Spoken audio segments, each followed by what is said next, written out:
Chilling tales for dark nights.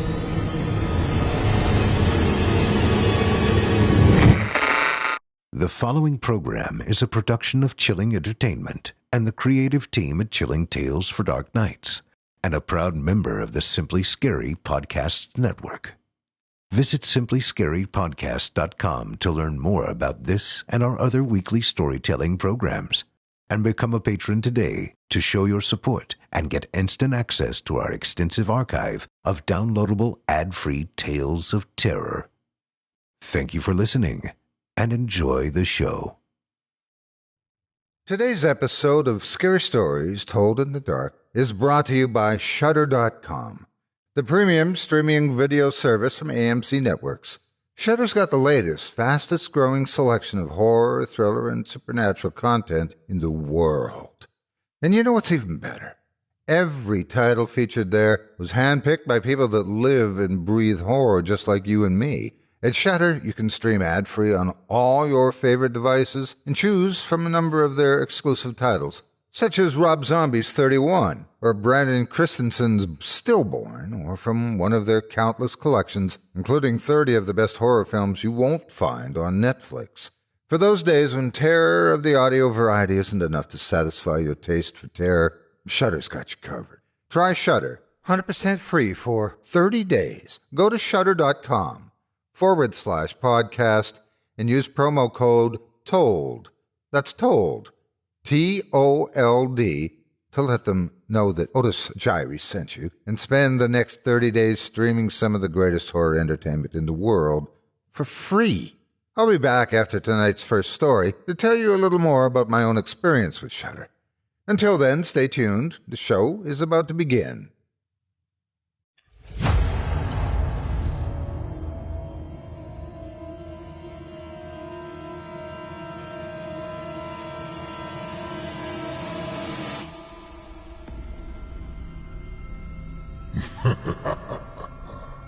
Good evening. I'm storyteller Otis Gyrie, and I ain't your grandfather. From where I'm from, we don't do bedtime stories. And if that's what you were expecting, you're in the wrong place. If it's terrifying tales you're after, well then, I've got just the thing. Get comfortable, settle in, turn off the lights, if you dare. Your night is about to get a whole lot darker. Who needs sleep anyway?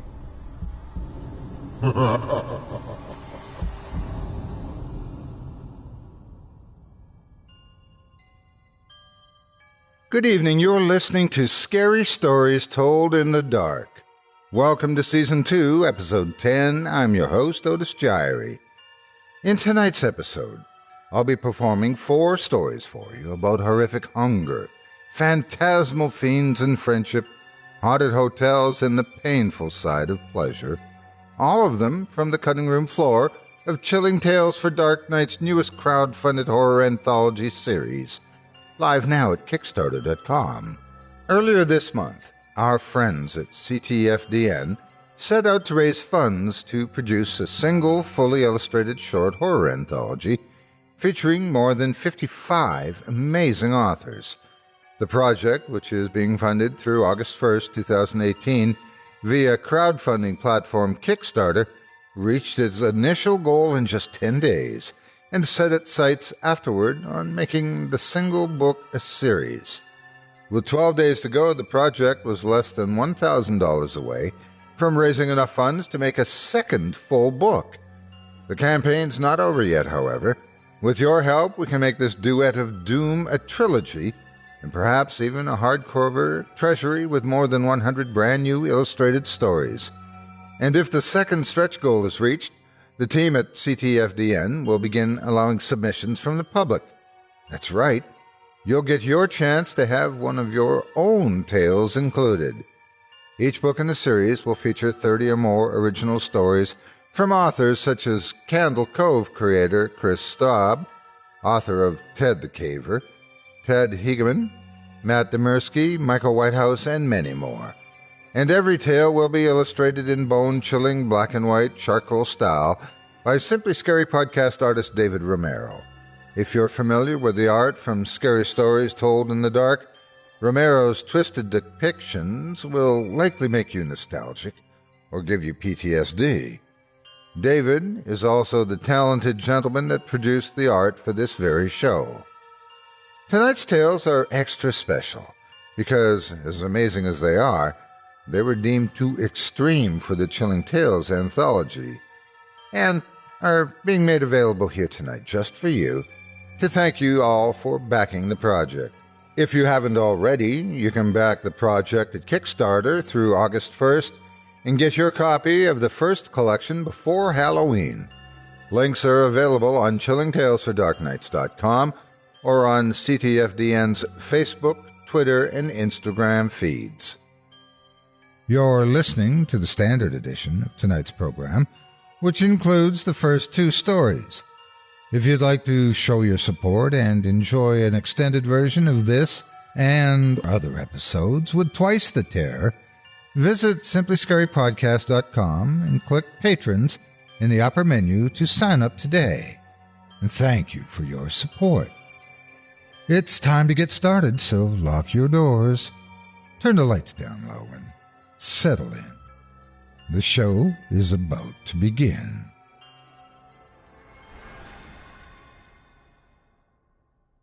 Our first tale of terror this evening comes to us from author Brian Martinez. I give to you, Eater.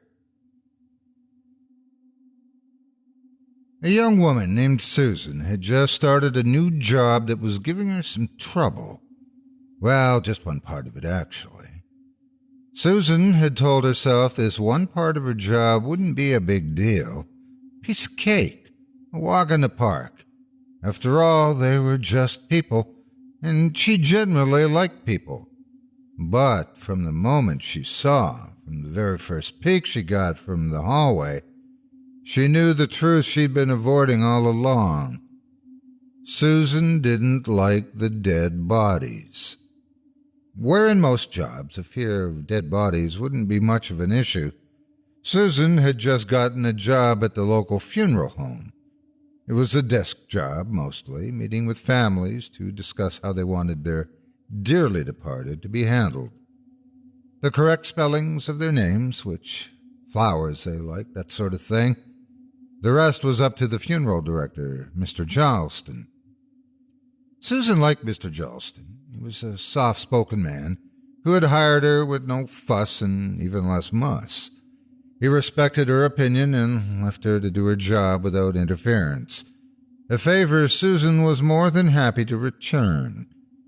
Mr. Charleston was slightly odd, of course, as she expected any funeral director to be, but it was a quiet sort of odd, charming in its harmless nature.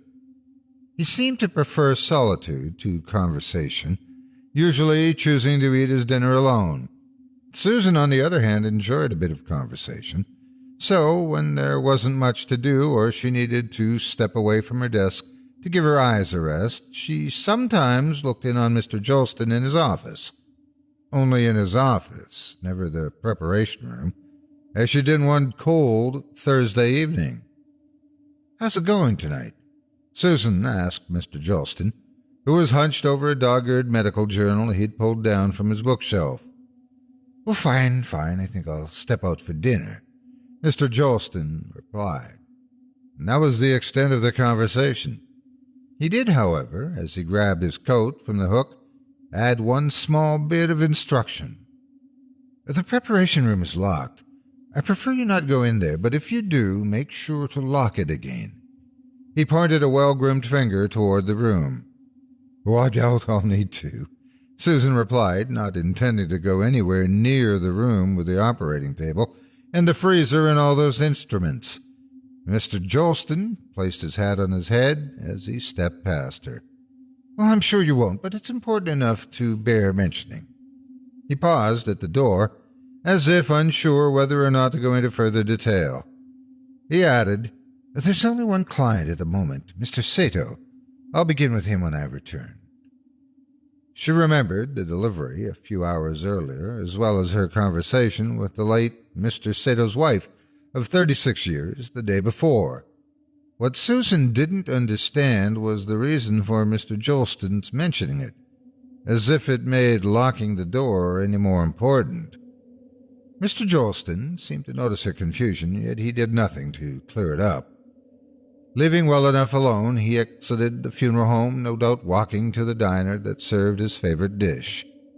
Susan had always found their food to be a bit undercooked for her taste, though it didn't seem to bother Mr. Jolston, as he in fact preferred his food that way. Susan returned to her desk and got settled, looking to finish her paperwork before her shift was over. It wasn't long, however, before her mind began to wander back to the late Mr. Sato, currently lying in a freezer in the next room. A corpse. A dead body on a slab.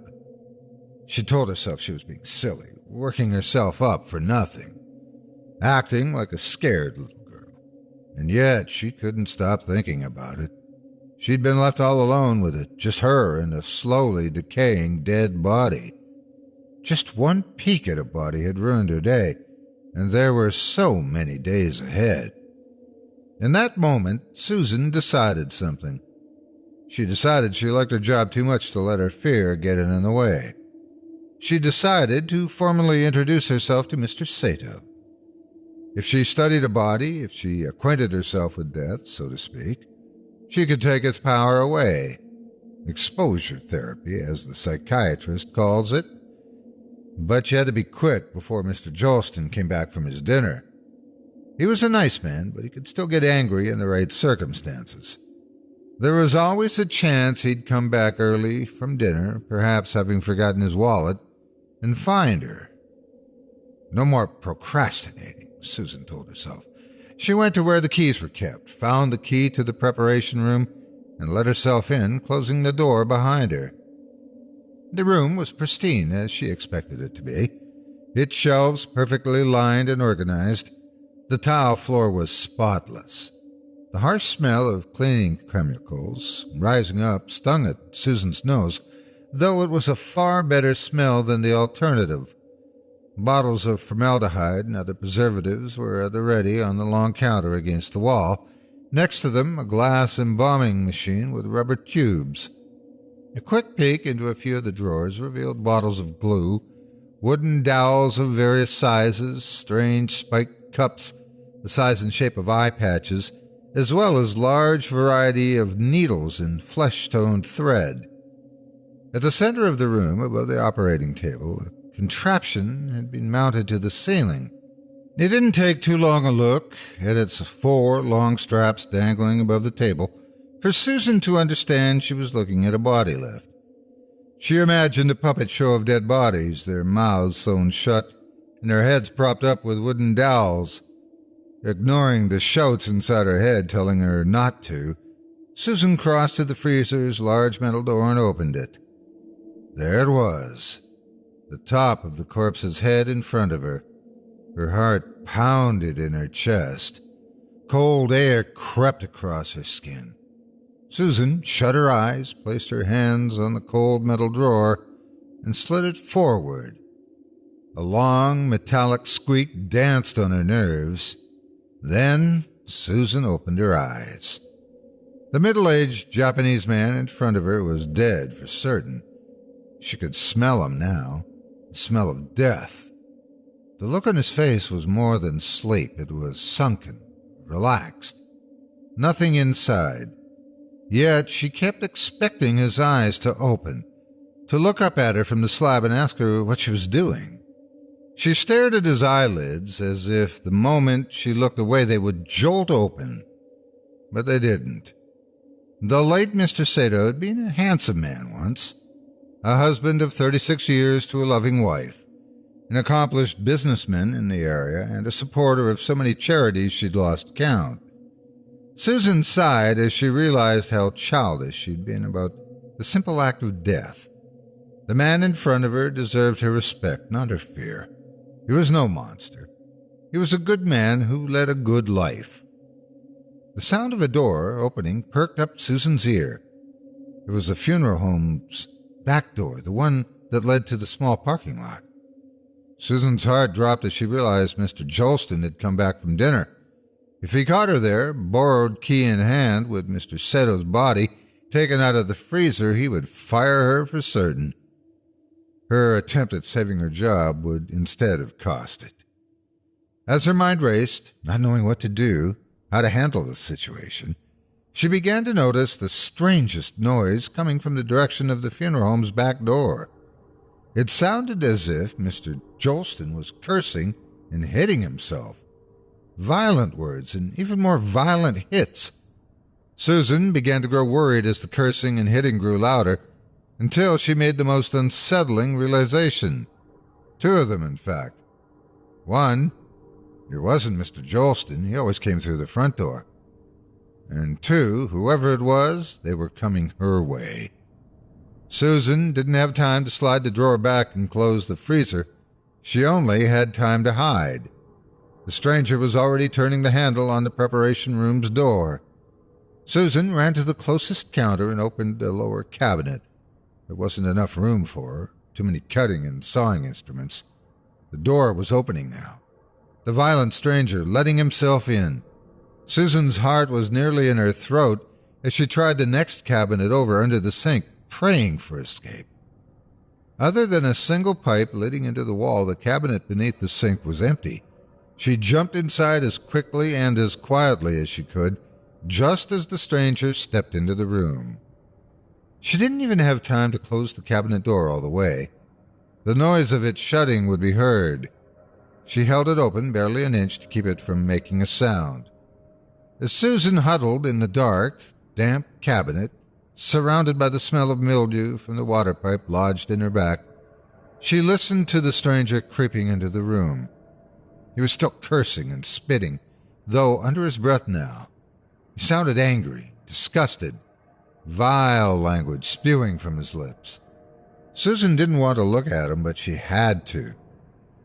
The man crossing the room had been terribly injured, his skin covered in weeping blisters and open wounds.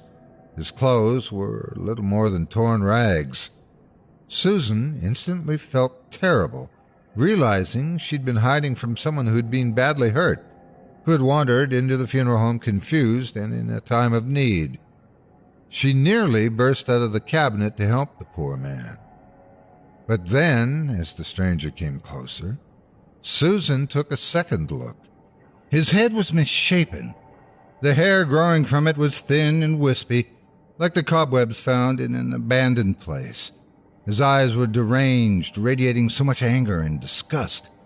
And his hands, dirty hands that ended not in fingernails but claws, sharp claws caked with dirt and filth. "Don't want it." The man spit, his skin waxen like the mummies Susan had seen in museums. "Don't want it, don't want it, don't do it, don't want it." Susan was frozen in place, holding the cabinet door open just a sliver, just enough to stare wide-eyed at this gaunt, narrow arms, his naked belly spilling out over his rags.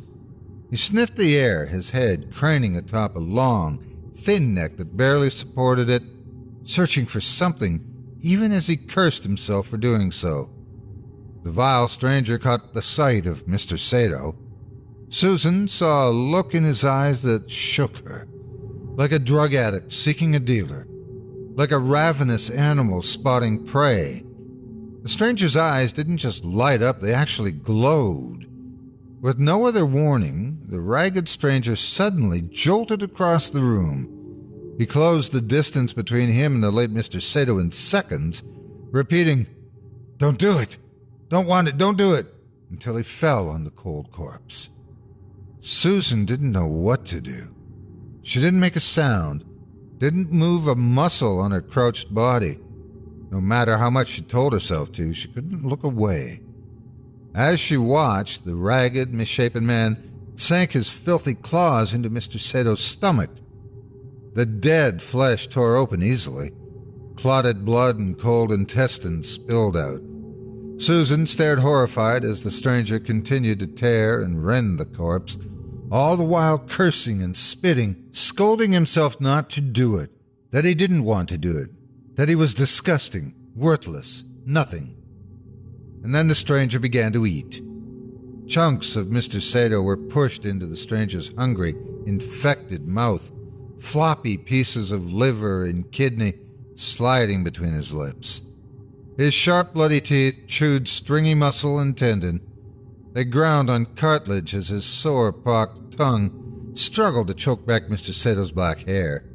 Susan screamed inside, begging herself to look away, but she found it impossible to do so. It was more than just fear, more than sick fascination. The horrific sight had transfixed her, refusing to let her so much as shut her eyes and listen to the chewing and slurping and spitting. So many times Susan felt the bile rise up in her throat, but each time she managed to force it back down. Piece by piece, the stranger devoured the late Mr. Sato, only pausing to fill his pockets with bits and pieces until all that was left was a skeleton with a head. Then he started in on those two. Finally, after what felt like hours of snapping and crunching, the monstrous stranger had had his fill. Without another bite or a self-loathing word, he left the way he came. When he was gone, Susan allowed herself a moment to cry and gather herself in the dark. Then she slowly emerged from the cabinet.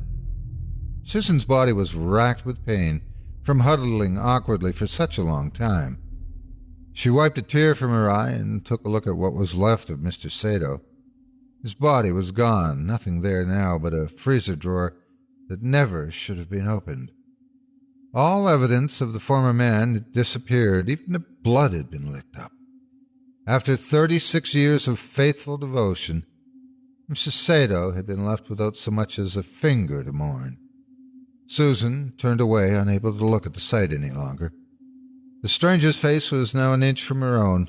His red, watery eyes burned into hers. His lips were thick with scars, and the smell of him was awful. The worst thing Susan had ever smelled, like rotten milk and black mold left in the sun. Susan whimpered, frozen again in place. Please, she managed to stutter, begging for her life. The sick stranger twisted his long neck, studying the words that spilled from her trembling mouth. Please don't. A thought seemed to form in the stranger's inflamed brain, and he twitched. The sudden movement frightened Susan. She cried out, shutting her eyes tight. This was it. He was going to use the same sharp teeth on her she'd seen him use to devour Mr. Sato one mouthful at a time. But the bite didn't come. She opened her eyes again, hoping he'd be gone like a bad dream, a nightmare fading in the morning sun. Instead, she saw him pull something out of his pocket and hold it out to her. It was Mr. Sato's eyeball. The brown iris and black pupil stared up at her from the stranger's dirt and blood-caked hand. Susan looked back up at the inhuman stranger in front of her. "Help me," he whispered, his breath a wretched combination of old blood and putrid meat. It took Susan a moment to understand what he wanted. When she did, when the horrific realization filled her mind, she backed away, shaking her head as her back pressed up against the wall. No, I can't," she said. He stalked forward and shoved his stinking hands in her face. "Help me," he repeated, closer now, eyes bulging in his poorly formed skull. Susan glanced down at the eyeball, tears streaming down her face. The eyeball was all that was left of Mr. Sato, the rest filling up the stranger's swollen belly. "Please don't make me do this," she begged. The stranger's wound-covered face suddenly shifted. Angry in a heartbeat, he snapped his teeth at her face. The sharp needles missed her nose by an inch. She screamed, then began to cry again. She prayed he would show some compassion for her tears. Instead, he placed Mr. Sato's eyeball in her hand. She was surprised to find it was still cold from the freezer. The stranger stared at her. His breathing was uneven, each breath a gasp, like a man sleeping through a flu. As he clacked his claws together, his naked toes drumming the tile floor, Susan understood she had exactly two options. One, to eat the late Mr. Sato's eyeball, and two, to be killed and eaten by the half-naked creature before her. With only a moment's pause, Susan raised the cold eyeball to her mouth and popped it inside. The taste of the eyeball, the cold feel of it against her tongue, made Susan gag, but she didn't dare spit it out. The wispy-haired stranger urged her on. His breaths were short, excited. She wasn't sure what made him more happy, that she was eating the piece of Mr. Sato, or that he didn't have to do it himself. She thought back to the way he'd cursed at himself, trying to stop himself from doing what he was about to do. The eyeball was only growing warmer inside her, the congealed blood mixing with her spit. Before it could get any worse, she bore down and swallowed. It went down like a rock, a cold, gelatinous rock. She willed herself to swallow it all the way down, her eyes squeezed tight, her neck and throat quivering. When it was done, she opened her eyes and looked at the freakish stranger. He smiled at her, a great, big mouthful of needle teeth with bits of flesh caught between. The teeth parted to let the tongue through. The Adam's apple in his unusually long neck bobbed. He was forming words. "Give it back," he whispered, and Susan blinked. "What?" His face shifted into a frown, an angry frown. "Give it back," he repeated, this time more desperate. He clutched at her, pushing her back into the wall. His eyes began to glow again, the hunger reignited. He was either going to reach down her throat or straight through her stomach to get what was his. "Oh, God, no. Please, no. Please just—" A sound, a beautiful sound, interrupted them. It was the funeral home's front door opening. The stranger craned his neck until it nearly snapped, following the sound, recognizing it, understanding the danger there. Then he glanced back at her. Without a word, the stranger let her go and scampered away. Susan fell to the floor, hearing only the sound of his feet scurrying out the door and away. She paused a moment, thinking she might be all right. Then she threw up, eyeball and all. It was much warmer this time. When she was done, she realized Mr. Jolston was standing in the preparation room's doorway watching her. "I tried to warn you," Mr. Jolston sighed, crossing his arms. "Those damn things, they just can't resist Japanese."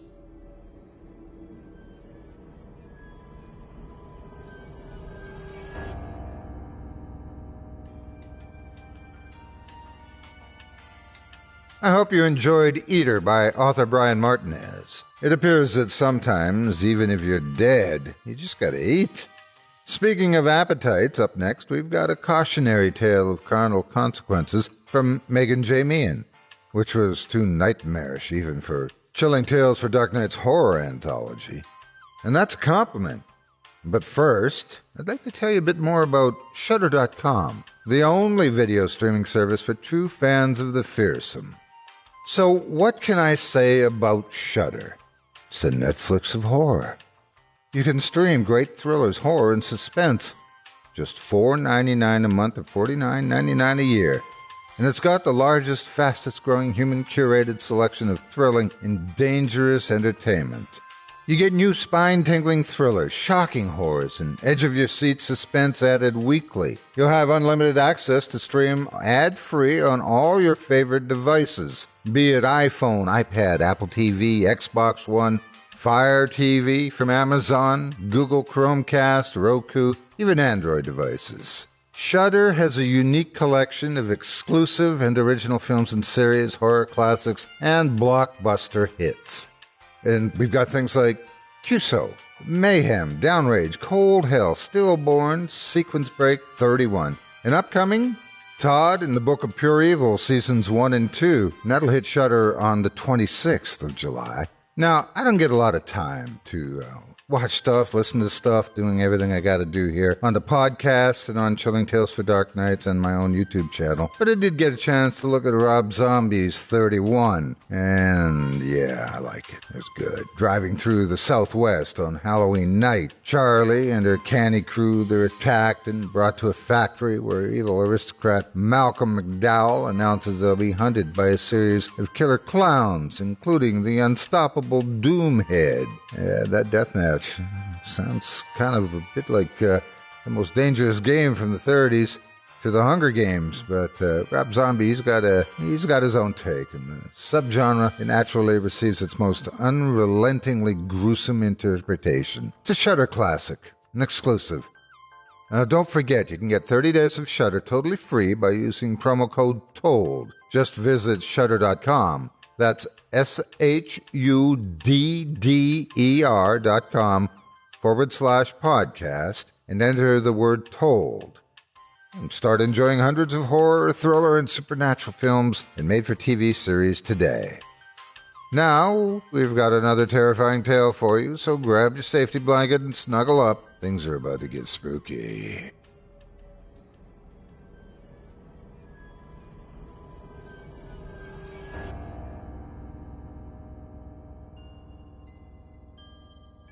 Our second story this evening is by author Meagan J. Meehan, entitled Beastie.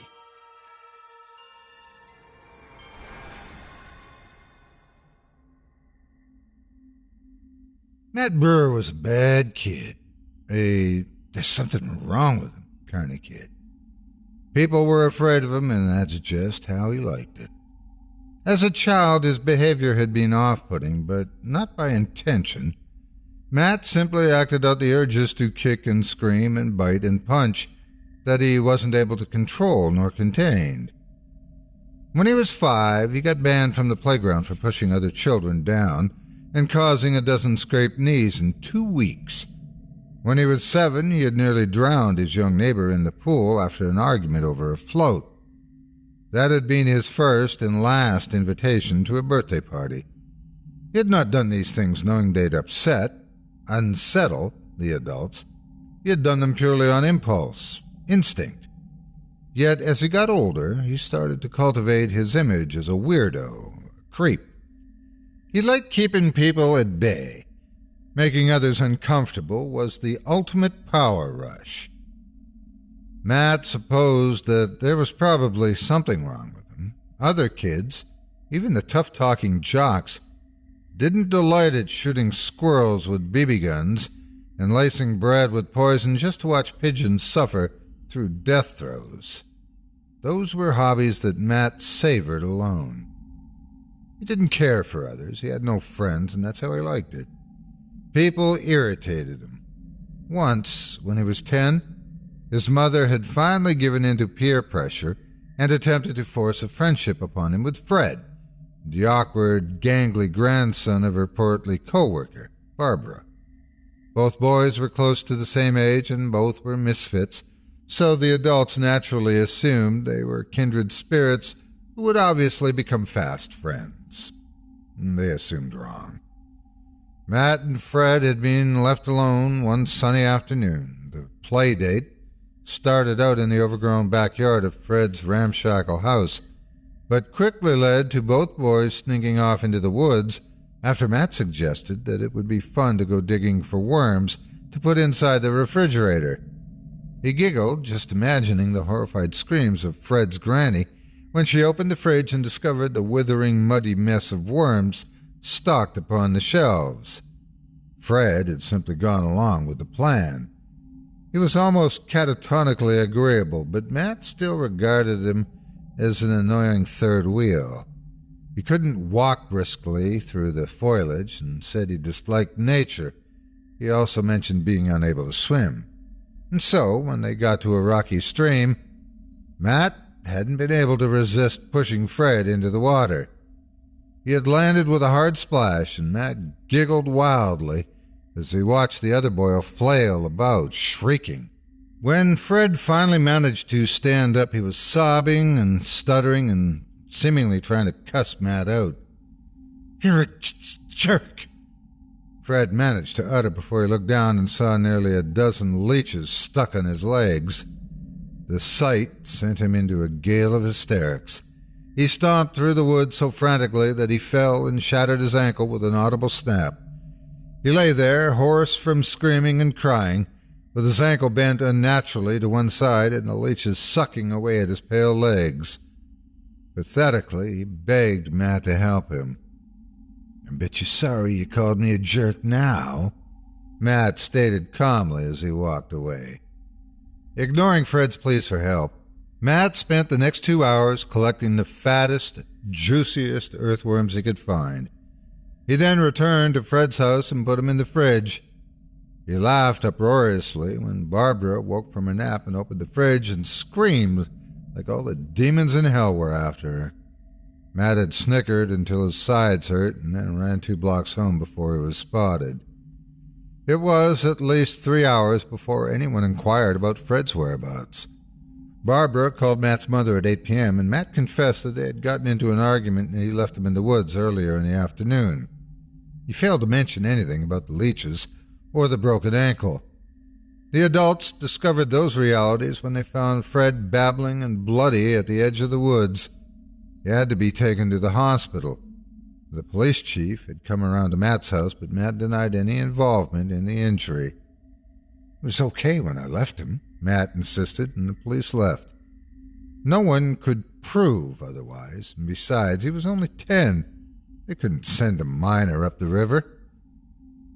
Fred and Matt never had another play date, and Barbara stopped working at the shopping goat right after that, so Matt's mother stopped mentioning her and her feeble grandson in conversation.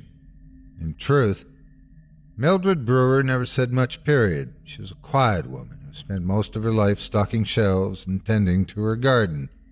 She didn't communicate well with her only child, but she always defended him.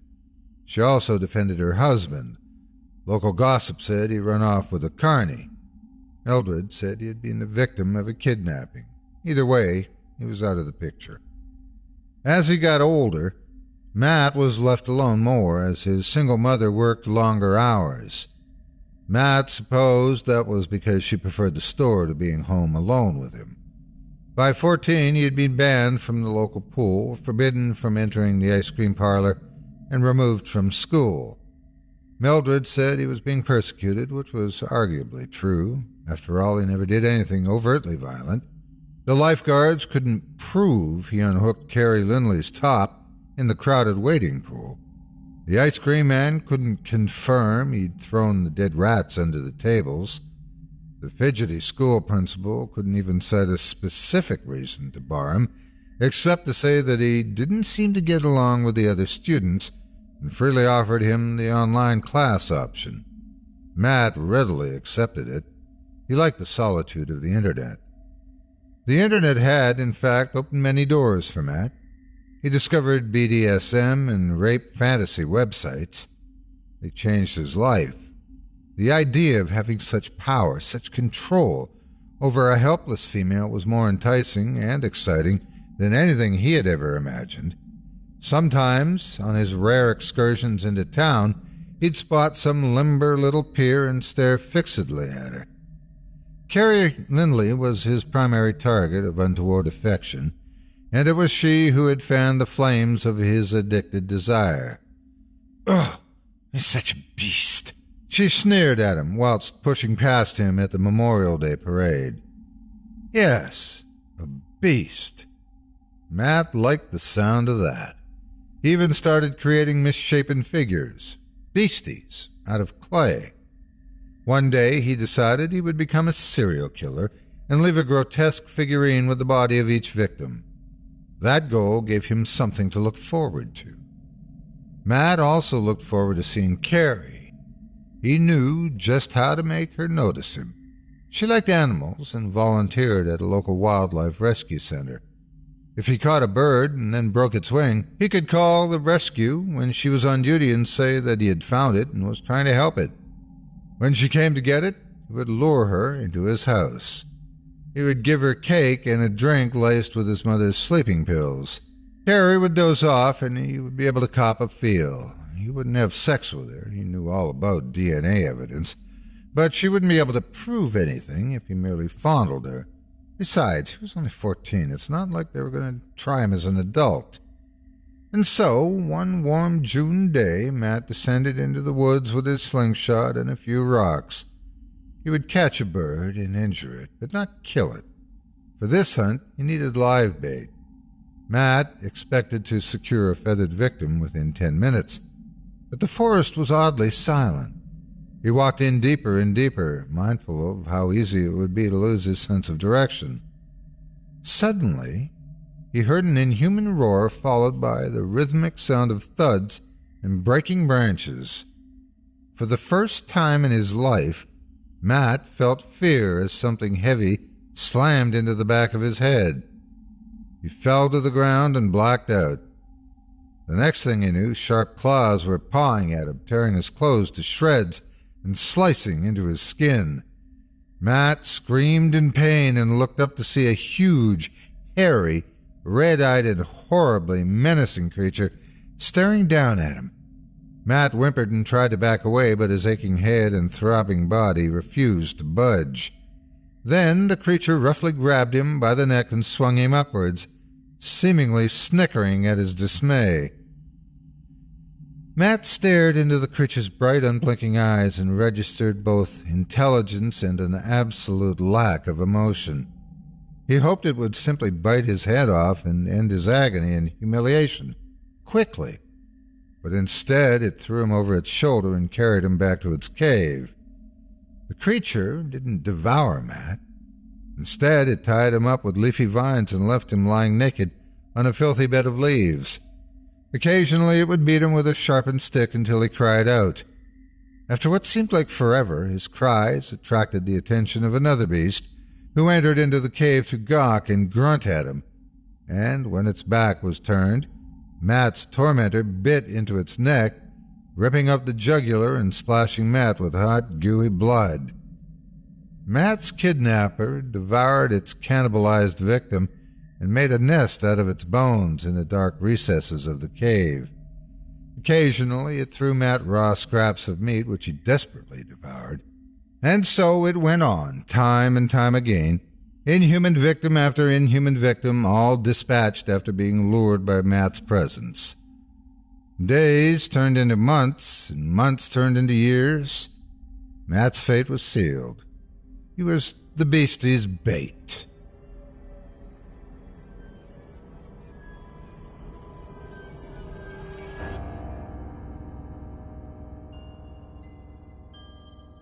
All of the stories featured in today's episode were too horrific, even for Chilling Tales for Dark Night's crowdfunded horror anthology series.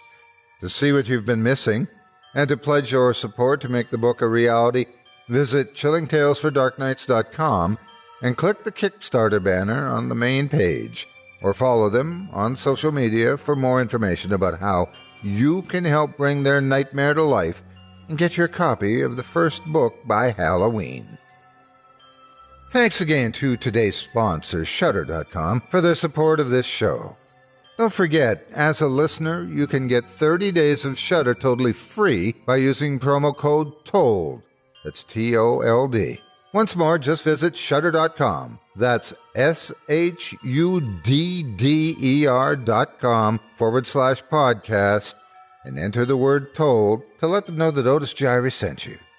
What do you got to lose, except for maybe some sleep? Who needs sleep anyway?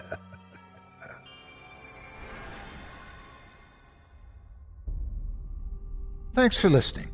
You've been listening to Scary Stories Told in the Dark, a production of Chilling Entertainment and the creative team at Chilling Tales for Dark Nights, and a proud member of the Simply Scary Podcasts Network.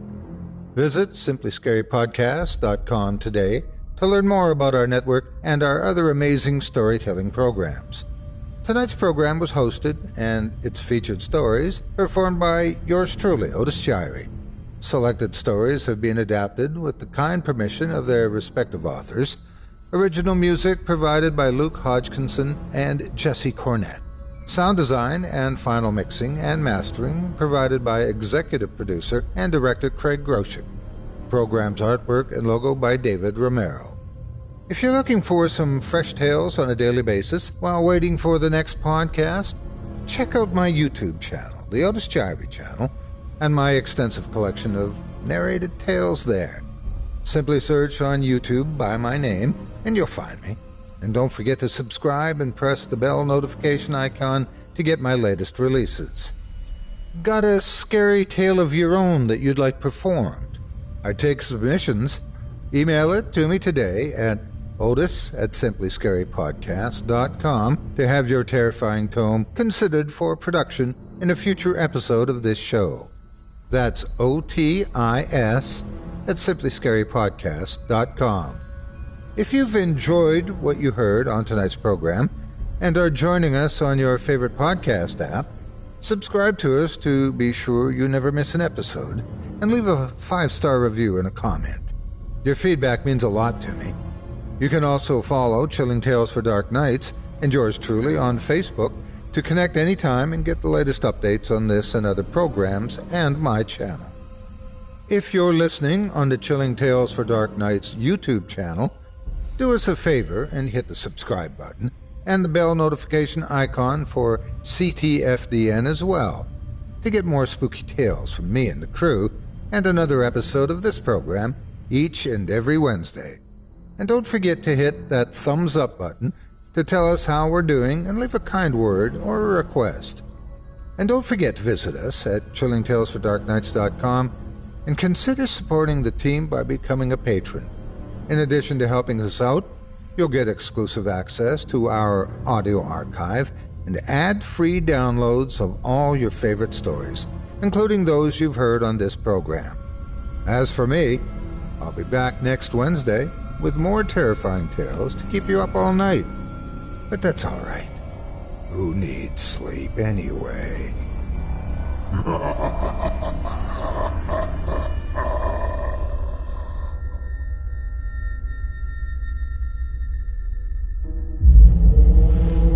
Chilling Tales for Dark Nights.